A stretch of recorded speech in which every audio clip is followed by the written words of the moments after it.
लोग तो सज्जादा नशीनी से भागा करते थे, भागते थे।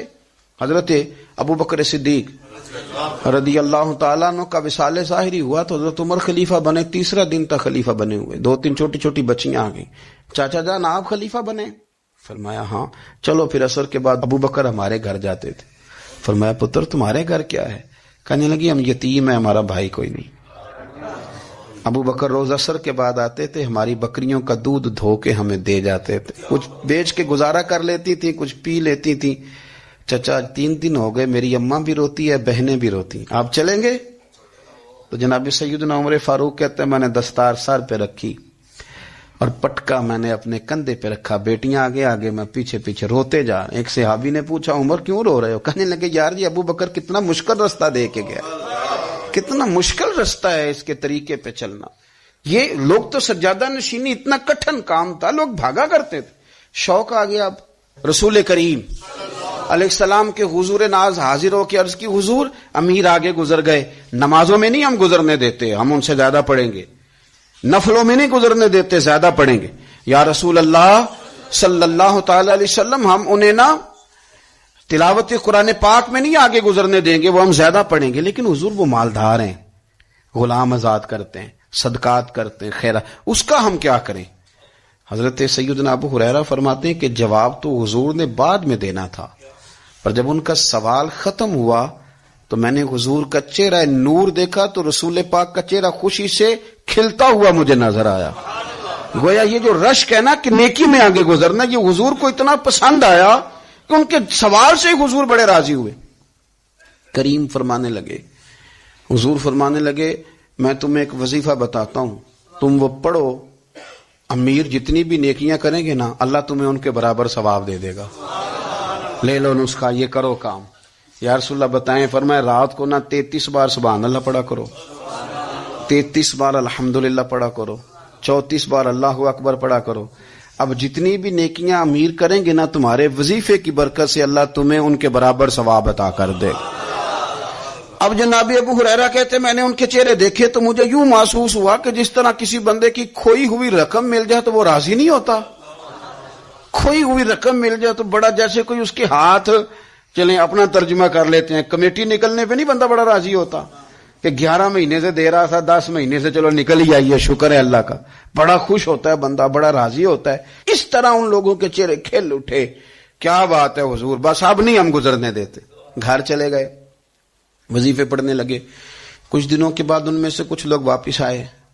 हजरत अबू हुरैरा कहते हैं मुझे चूंकि वो पुरानी बात याद थी तो मैं दिलचस्पी से उनका आना जाना देखने लगा। वो करीम की बारगाह में आके बैठे तो उनमें से एक शख्स बड़ी परेशानी के साथ कहने लगा हुजूर बड़ी परेशानी लग गई।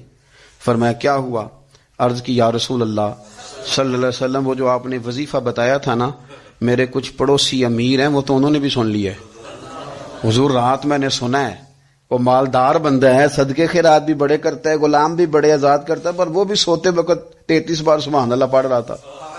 वो तो उसने भी सुन लिया हुजूर, वो बात यहां से निकली है, जाने कहां कहां पहुंची है, तो वो भी पढ़ रहा था हुजूर अब क्या बनेगा? तो कहते हैं उसके सवाल पर भी मेरे हुजूर बड़े ही मुस्कुराए, बाकायदा देहक हो गया हुजूर के, देहक हो गया। सरकार खोल के नहीं मुस्कुराते, लेकिन आज हुजूर इतना मुस्कुराए कि मैंने हुजूर के मुकद्दस दांतों की जियारत कर ली। देहक हो गया बाकायदा हुजूर का। हुजूर फरमाने लगे उन्होंने भी सुन लिया हुजूर, और सुन के पढ़ना भी शुरू कर। अब बात को समझे कि किसी अमीर ने ये नहीं कहा कि ये तो गरीब के लिए वजीफा था। मैं कहता हूं अल्लाह अल्लाह का मिजाज ही नहीं। मिजाज ये कि सियासत कैसे करनी है, चक्कर कैसे चलाना है, कोई कहानी कैसे सुनानी है। उधर उनको मिला, हालांकि बात तो गरीबों से हो रही थी। हुजूर वो तो उन्होंने भी पढ़ना शुरू कर दिया। अब हम क्या करें? तो रसूल करीम ने फरमाया वो भी पढ़ रहे हैं, हुजूर पढ़ रहे हैं, तो फरमाया ज़ालिका फ़ज़लुल्लाह यूतीही मन यशाह। भाई फिर ये तो अल्लाह का फजल है ना, वो जिसे चाहे अता करे। अब ये हुजूर ने कह दिया तो हजरत अबू हुरैरा कहते हैं मैंने पलट कर उन लोगों के चेहरे देखे, कुर्बान जाएं, मैंने फिर उनके चेहरों पर इत्मीनान देखा, मैंने सुकून देखा, इसलिए कि वो समझ गए जब रब फजल करे तो फिर फजल के मामले में अल्लाह के बंदे बहस नहीं किए करते। वो मुतमईन होके गए, कहने लगे हुजूर फिर ठीक है, अगर मालिक इस तरह तकसीम कर रहा है तो फिर हम राजी हैं अपने रब करीम की रजा पे। अपनी जिंदगी जब आप میں آپ بڑی محبت سے قرب و جوار سے تشریف لاتے ہیں. میں قرآن و سنت کے بہت سارے عنوانات دیکھ کے آپ کی خدمت میں ایک بات عرض کروں. اپنی ساری توجہ اپنے رب رسول کی جانب مائل کریں. جتنا آپ دائیں بائیں دیکھیں گے نا اتنا گاڑی کے ٹکرانے کا خطرہ بڑھ جائے گا. وسوسے زیادہ آئیں گے, الجھ جائیں گے. اتنا زیادہ دائیں بائیں نہ دیکھیں, یہ کیا کر رہا ہے, فلانا کیا کر رہا ہے, فلانے کا یہ معاملہ کس طرح کا تھا. نہ نہ نہ, آپ توجہ اللہ کی جانب رکھیں. دیکھیں میرا اور میرے رب کا معاملہ ٹھیک چل رہا ہے, اللہ رسول کے ساتھ میرے معاملات ٹھیک ہیں. یہاں تو آپ کسی کی اصلاح کریں گے, دعوت دیں گے یا دعا کریں گے. تنقید کی تو ویسے دین میں اجازت نہیں ہے.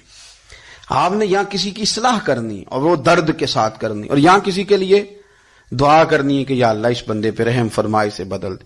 تنقید کی اور طنز کی تو اجازت.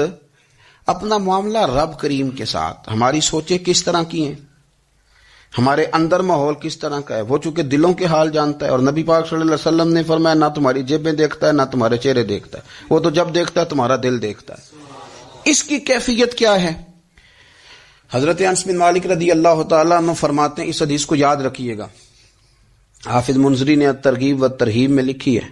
فرماتے ہیں کہ حضرت انس بن مالک رضی اللہ تعالیٰ عنہ فرمانے لگے کہ ایک حضور کے ایک غلام, ایک صحابی بیمار تھے. تو حضور نے فرمایا انس چلو تیمارداری کرتے ہیں. کہتے ہیں حضور کے ساتھ گئے, نبی پاک صلی اللہ علیہ وسلم پہنچے. جب ہم نے اس شخص کو دیکھا تو حضرت انس کہتے ہیں ہم پریشان ہو گئے, کیونکہ ہم نے اسے بڑا صحت مند دیکھا تھا, وہ کمزور ہو گیا, وجود پر بہت سارا گوشت دیکھا تھا. اب ہم دیکھ رہے ہیں کہ وہ ہڈیاں ہی ہڈیاں رہ گئی ہیں, چہرہ بڑا بارونق تھا, اب کمزوری ہو گئی. رسول کریم تشریف لے گئے اور حضور اس کی چارپائی کے سرہانے بیٹھے, اور جب حضور نے اپنا دست مبارک اس کے بالوں میں رکھا اور نبی پاک نے دست شفقت پھیرا تو کہتے ہیں اس شخص نے آنکھیں کھولی اور حضور کا چہرہ دیکھا تو اس کی خوشی کی کوئی انتہا نہ رہی. بڑا راضی ہوا, بڑا راضی.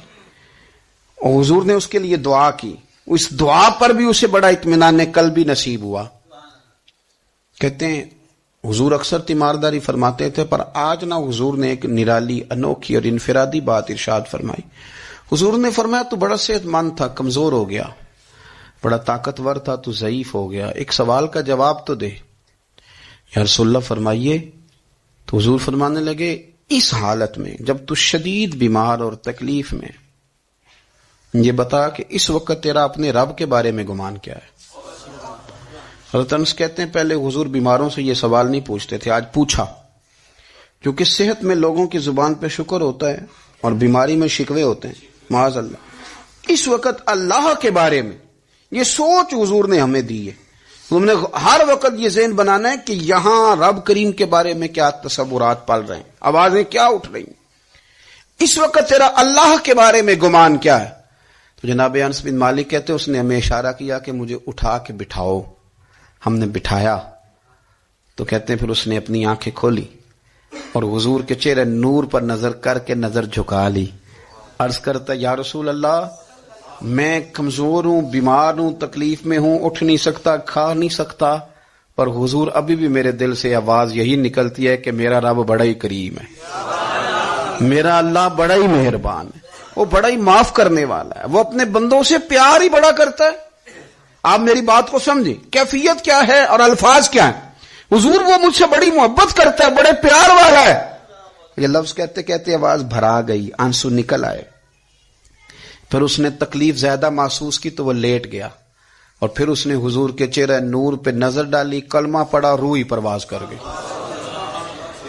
حضرت انس بن مالک فرماتے ہیں ہم اس کے گھر سے نکلے, اور جب حضور اس کے کمرے سے باہر آئے تو رسول کریم نے پلٹ کر رک کر پھر پیچھے دیکھا اور فرمایا انس اگر کسی جنتی کی زیارت کرنی ہے تو میرے اس غلام کا چہرہ دیکھ لو. اس لیے کہ جن لوگوں کے نظریات رب کریم کے بارے میں اس طرح کے ہوں پھر ان کے خاتمے خیر کے ہوتے ہیں, پھر اللہ ان کے لیے جنت کے فیصلے فرماتا ہے. اپنے افکار میں, نظریات میں, سوچوں میں کوئی ضروری نہیں ہے کہ ہم لوگوں کو دو لفظ کہہ کے مطمئن کر لیں تو ہم خود ضمیر کے قیدی بن کے زندگی گزار دیں. یہ معاملہ ٹھیک نہیں, یہ صحیح نہیں چلتا. آپ اپنی قلبی واردات پر, قلبی خیالات اور تصورات پر کڑی نگرانی رکھیں گے. آپ دیکھیں گے کہ کہاں یہ مجھے خرابی کی طرف لے کر کے جا رہا ہے, کہاں یہ بدگمانیاں پیدا کر رہا ہے، کہاں یہ خرابیاں لا رہا ہے، یہ سختی پیدا کر دے گا، نفرتوں کو، لالچ کو، حسد کو، عداوت کو یہ بڑھا دے گا۔ آپ اپنے معاملات پر اپنے دل کو ہمیشہ حاضر رکھیں، اللہ اپنے محبوب کا صدقہ فضل کرے۔